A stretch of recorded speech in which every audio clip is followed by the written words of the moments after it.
Tem algum outro alimento ou bebida que também pode ser um aliado ou também pode ser um vilão? Não vai falar do meu vinho. Não acredito.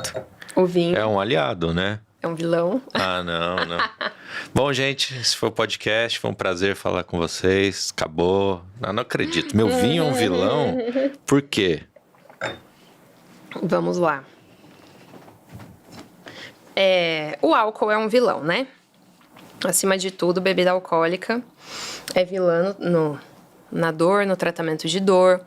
Pode alterar esses mecanismos da sensibilização central, né? Pode predispor você a sentir mais dor. Muita gente tem dor crônica, desenvolve alcoolismo, porque dá uma anestesiada, né? É isso que eu ia falar. O álcool também ele não alivia, às vezes, uma dor, não sei. Então, mas Antigamente, quando não tinha anestesista, era na base do uísque, né? É isso aí. A curto prazo, sim, né? Mas a longo prazo, não. Existe uma neuropatia alcoólica até, que é uma dor crônica pelo uso de álcool. Mas, assim, o álcool é um vilão. Tudo depende da quantidade que você vai ingerir. Se você ingere muito vinho, qualquer vinho que você tomar, qualquer cerveja que você tomar, que seja, você vai ter dor de cabeça. Aí não é nem o vinho, né? Qualquer bebida alcoólica. Né? É o álcool. E aí, se você vai para destilados mais alcoólicos, pior ainda. Exatamente. Né? Com maior teor alcoólico, pior ainda. Sempre é o álcool. Mas existe um estudo, né, que eu li esses dias. É da Universidade de Califórnia. Quem fez foi o departamento de enologia, junto com o de neurologia. Uma meta-análise dos dados dos dois. Que o vinho tinto, em pequenas quantidades, quando você compara o vinho tinto com o vinho branco, com o espumante e com o destilado, o vinho tinto é o que mais dá dor de cabeça. É até tratada no estudo como red wine headache. Uhum. Por quê, né? E aí o estudo tenta explicar o porquê disso. Existe os flavonoides, né? O vinho tem os flavonoides, que são muito conhecidos. Aquela história de tomar uma tacinha por dia, porque melhora as doenças coronarianas, né? Doenças cardiovasculares.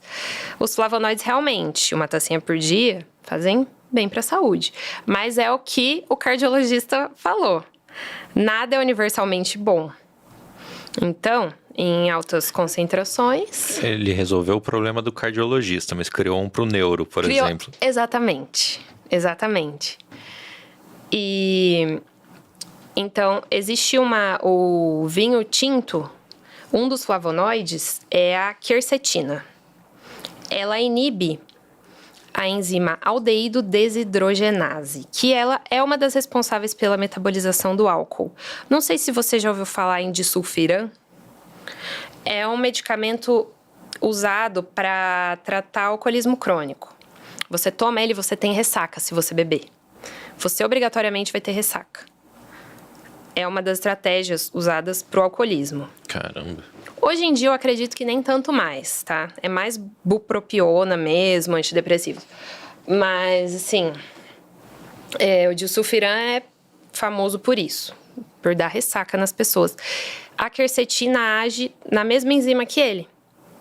Então, aumenta o acetaldeído e a pessoa vai ter mais ressaca, mais dor de cabeça no dia seguinte. E, assim, foi analisado, o pessoal, assim, 28% das pessoas que tiveram dor de cabeça era vinho tinto, 14% era destilados, e 10% cerveja, 10% vinho branco, 10% espumante.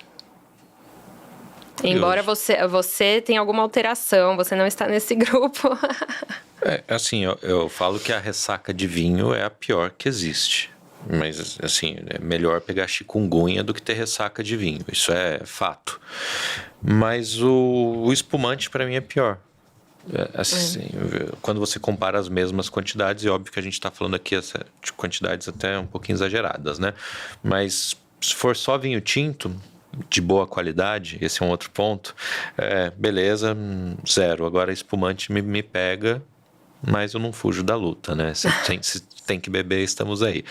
Mas por que eu falei de boa qualidade? Às vezes, se tivesse um vinho ruim aqui agora, ruim, não vamos entrar em termos técnicos, mas pensa num muito baratinho, assim, que para chegar nesse preço, ele tem alguns aditivos na composição, né? Ninguém faz milagre. A gente tomando uma garrafa em 2 era o suficiente para no outro dia eu acordar, tipo, estragado. Né? E não foi uma quantidade alta. Né? Então tem muito composto ali que o organismo, e aí deve ser individual, assim, mas reage de formas diferentes, né? Sim. Então, é isso. Inclusive, você falou de vinho de boa qualidade. Esse estudo mostra que vinhos que levam mais tempo de envelhecimento nos barris de carvalho, vinhos que têm a casca da uva mais em contato por mais tempo, vinhos que cresceram com a luz do sol e com menor umidade também. Vinhos dessas, até listaram algumas uvas, né? Taná, Syrah, Pinot Noir e Sangiovese italiano. Que engraçado, você tem 2 extremos aí. Então, 2 uvas bem leves e 2 uvas bem intensas. Taná, inclusive, é famosa por ter uma quantidade enorme aí dos polifenóis, enfim. E geralmente tem uma maceração, né? Que é esse contato com as cascas mais longa, você tem bastante extração. Pinot, por outro lado, não costuma ter tanta extração, tanta maceração, né? Depende muito aí do que o produtor quer. Mas você tem, em geral, vinhos mais delicados. Mas ele aparece aí na pesquisa, né? Não tem o Malbec, né? Não fizeram o nosso Malbec, não acredito. Não fizeram, nossa. Mas... Então, eles nem consideraram o Malbec, né? Ou, de repente, não dá tanta dor de cabeça, assim, vai saber, né? Vai saber.